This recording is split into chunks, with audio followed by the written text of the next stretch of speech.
It's really an honor to be here at the State of the Town meeting for Oro Valley. Oro Valley is a jewel in my eyes of the potential that Arizona has for its future, and I want to talk a little bit about that. But before getting into that, let me say that people ask me this, they're like, where are you going? You're going where? Oro Valley.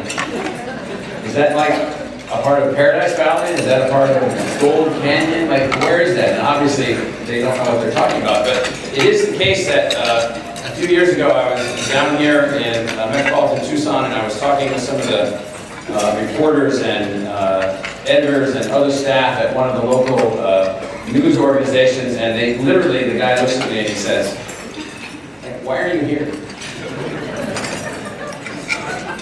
We don't really care about you. We definitely don't care about that thing you work at. That thing." And I said, well, you know, I didn't really tell him what I actually thought, because it wasn't actually positive. My mother told me not to really talk to people that way, because she'd wash my mouth out. And so what I really said is that I'm here because it turns out that Arizona, and in particular the corridor between metropolitan Phoenix and metropolitan Tucson, is one of the most important places in the United States where the future of the United States will be determined. What I mean by the future, our past has been fantastic. Our past has been fantastic, and our future, I think, will also be fantastic. But it will be fantastic in a much more complicated world. It will be fantastic in a much more complicated place. It will be fantastic in a much more complicated community. And so let me talk about why I'm here. And let me use a situation report as my method of talking about why I'm here. So first, here we are, this location. Where am I? Yes, I'm in Oro Valley. Yes, I'm in metropolitan Tucson. Yes, I'm in a place that has an unbelievable heritage. Going back to the native peoples that were here, going back to the Spanish that were here, and then the Mexicans that were here, and then after that, the Anglos that came, and everybody got together here, and they built this, I think, fantastic community. But it's a lot more than that today. We are standing right here in this location in what I call the southern region of the Sun Corridor, one of the 10 places in the United States where the future of our economy will be determined. The 10 megapolitan areas. This has been so designated as one called the Sun Corridor. We're in the southern reaches. Metropolitan Tucson is the southern region, and metropolitan Phoenix is the northern region. And it's been identified as one of the 10 places where 80% of the population growth and more than 80% of the economic growth in the American economy will occur in the next 50 years. That is an unbelievable opportunity in and of itself.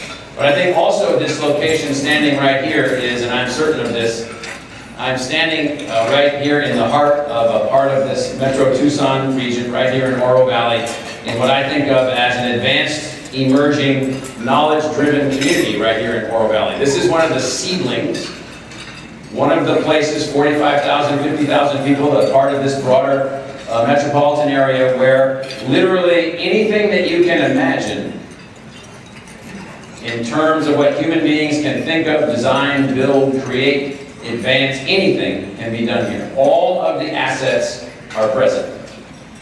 The way this community has been evolving, the presence of a fantastic world-class research university in Tucson, this unbelievably beautiful location, this willingness of pioneers, that pioneer spirit here, this has all of those features. And so from a locational perspective, one of the reasons that I'm here is that this is one of the places that things are going to happen. And we, Arizona State University, we want to be where stuff happens. We want to be working with those that help make it happen. We want to put our shoulder to the wheel and help make things happen with our sister institutions, with our colleagues, with the private sector, with the public sector, and make things happen. Because we also do not view this location as an island. One of the biggest surprises for me in the 13 years that I've been in Arizona is how much it acts like it's Hawaii. Oh, you guys are over there from Maui. Yeah, I don't like the people from Oahu. Last time I checked, we have roads that actually connect us, and so we came down on one. And so this is a fantastic location, in a fantastic location of time and space where really important things are going to happen right here in this community. Second, in the situation report, overall setting.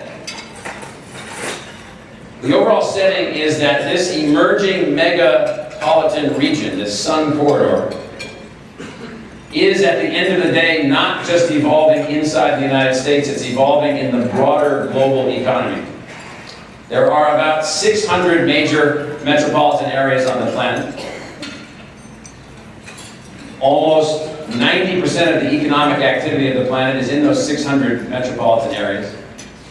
It turns out this megapolitan area, Metro Phoenix, Metro Tucson, working together, 2 world-class research universities, unbelievable community colleges, unbelievable institutions that make up this community, companies, others, welcoming culture, believe it or not, it actually is a very welcoming culture. This is a place where people move to, even though that makes some people unhappy, people still move here, whether or not they're unhappy or not, because of everything that's here. And so this overall setting is the setting in which one of the leading centers for future economic success, future social cohesion, and future cultural success can be carried out right here in this region. Right here in this region. And Oro Valley sits in really the catbird seat in many ways as a place where these kinds of things can truly happen. C, third item in my situation report. You all know that things are changing so fast that we barely even have words to describe it. You go to bed at night trying to turn off these supercomputers that are next to you that your spouse or your partner is complaining about. I don't want to hear those noises.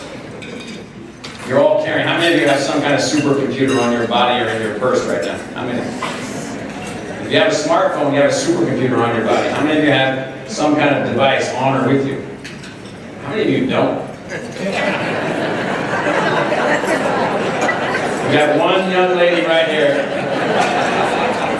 And so, you live in and we are a part of a post-internet economy. The internet exists. Everyone born since '94, I think, will actually have an asterisk next to their species. I was born in 1955. I turned 60 here in a few days. And so I'm just Homo sapien sapien. Hominid, sapien form, human being. After 94, you're Homo sapien sapien.net. Because you will learn differently, you will react differently, everything about you will be different. And those kids, by the way, are now 21 years old, the ones that are the .nets. 21 years old. Now, that post-internet economy that we live in has, I think, 4 unbelievably important words that will then determine the winners from the losers. Knowledge, who has it, who can get more of it, who can use it and adapt to it the fastest. Second, speed. There's no time to dilly-dally, I'm telling you that. Everybody and their brother and their sister from every country on the planet, everywhere that's working, has figured out that there's a way that these Americans got the way they are. They outworked and outthought everybody else, and we better get about the task of figuring out how to do that across the planet. We better figure out how to make those things happen. So knowledge, speed, adaptiveness. Who will adapt the quickest to whatever change is coming? Physical changes, water. Social changes, immigration. Cultural changes, we all have to get along. I'm not going to go through the whole list, but these are really important. And then lastly, in a post-internet economy, it's all global. If you're not selling things on a global scale, you will be basically eating your own seed corn. You will not be able to build the economy, and you will not have assets to be able to move forward in the way that you'd like to move forward. So, the first element of my situation report, location. The second, overall setting. Third, the post-internet economy. And fourth, and this is something hard in Arizona, I don't get this. The situation report is that we live in a place, I believe, I was at a meeting this morning in Phoenix for the Center for the Future of Arizona. The governor gave a fantastic speech there, I think, outlining his strategy to invest in education. I don't know about higher education, but education. His strategy to do a lot of things. Thought it was positive. But I think the other thing that was going on, and something that I said in the moments I had before the audience there, was that we're missing the window. This is part of my situation report for you, in the concept of opportunity. The state of Arizona has more chance and more opportunity to be America's first place. The first place in the history of our country where a post-ethnic, multicultural society can evolve, where everyone in that society has an equal chance of success, regardless of their family income, their ethnicity, their background, whatever. The first place. People think that this has been accomplished, so Arizona beats itself black and blue all the time about being a failure at this and a failure at that. I don't know who they're pointing to as the successes. America is a work in progress, and Arizona is the place with the drive, the spirit, the new ideas that are still welcome here. Places like our Oro Valley that just spring up out of nowhere. What's the sign say is the founding date? Like 1974 or something like that.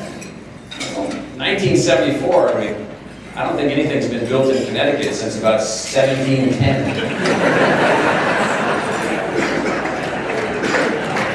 It's true. There are no Oro Valleys in Framingham, Massachusetts, or Bridgeport, Connecticut. It just doesn't happen. So here you build whole cities, communities, towns, mechanisms. You bring in people and energy from everywhere. So we have an opportunity here in Arizona. This is part of my situation report. To be the most successful of the American states, to build high-speed change, to build in this sun corridor, maybe even right here in Oro Valley. I think the seedlings are already here. The great European technology companies that are here, the small startup companies that are emerging here, the leadership of the community here that sees this and has a vision. And so, I've been to Singapore a few times, and they got these cool things down there that they put fancy names around. One's called Fusionopolis. Now, the population of Singapore is about the same as the population of Maricopa County. And you think that that country of 4.5 or so million people have like conquered the world. Far from it.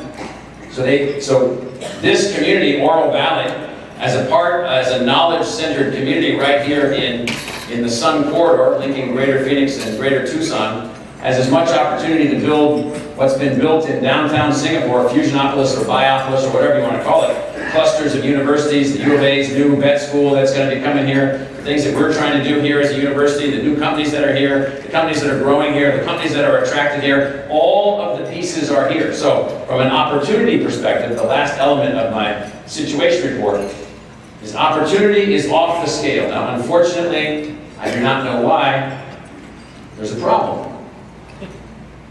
There's a challenge. The challenge in Arizona, in my view, is mindset. Here's the mindset. People spend a lot of time talking about things that are really kind of not important. You see that new sauce on that chicken wrap at McDonald's? That roast beef, whatever that was that we had for lunch, that was really good. I mean, so what I mean is that a lot of attention is paid to everyday things, and, well, that's fine, unbelievable negative energy. It's always about what doesn't work, not about what is working. It's always about what didn't happen versus what did happen, in my view. And so, in general, here's what we've done. In any organization or in any community, you've got to constantly be doing your SWOT analysis: strengths, weaknesses, opportunities, or threats. This community, Oro Valley, has strengths that are off the chart. It's unbelievable. Opportunities, off the charts. Threats, you got all kinds of threats. You got this isn't going right, that's not going right. We haven't figured out exactly the K-12 formula yet. We don't know really how to make the right kinds of investments in some of our really important institutions quite yet. We have to figure that out. Yet at the same time, we have to constrain spending, and we have to do all kinds of other things. We've got to do that. Those are opportunities, and then there are threats, and then there are weaknesses. There are weaknesses in every person sitting in this room. Certainly the speaker on the stage, lots of weaknesses. My wife is aware of all of them, my children. My children remind me constantly of all of them, hang up on me, like, I'm not going to talk to you anymore. So we all have strengths and weaknesses, opportunities, and threats. This community, not Oro Valley per se, this community, Arizona, Phoenix, Tucson, spends way too much time talking about weaknesses. Way too much time talking about weaknesses. By the way, talking about weaknesses does not make them go away. No amount of talk will make any weakness go away. No amount of talk. No amount of writing about it doesn't make it go away. The only thing that you need to do, that any of us need to do, is play the strengths and play the opportunities. This community, Oro Valley, the leadership of this community, the things that are going on in the private sector, the public sector, it's unbelievable. So we're here, ASU's here. We were laughing the other day, we can get here from Tempe faster than we can get over to the west side of Phoenix. It's not so bad. And if we all moved to Chandler, we could just commute. And so, it's really an honor to be here, to have the opportunity to be a part of what you all are doing, to work with our sister institution, the University of Arizona. Absolutely. There's some cheers over there. A little bit about that. I mean, in Arizona, the wisdom in Arizona has really been fantastic. That is, they grew and nurtured a fantastic, world-class land-grant university that's emerged now as a super land-grant with medical schools and veterinary medicine schools and all kinds of fantastic things and so forth. And then rather than replicate that like lots of states, they said what was the Tempe Normal School and the State Teachers College at Tempe, they finally said, well, yeah, you can go ahead and be a university, we'll give you that name, but don't ever actually try to become one. But eventually, somebody took their eye off the ball and kind of snuck up on them, and then in the last few years, it just kind of happened, but luckily it happened in a differentiated way. So Arizona ended up within short driving distance of this community. According to the Chinese, who are really concerned about this, they looked at 9,000 universities and they said, 2 of the top 100 research universities in the world are in Arizona. That's good.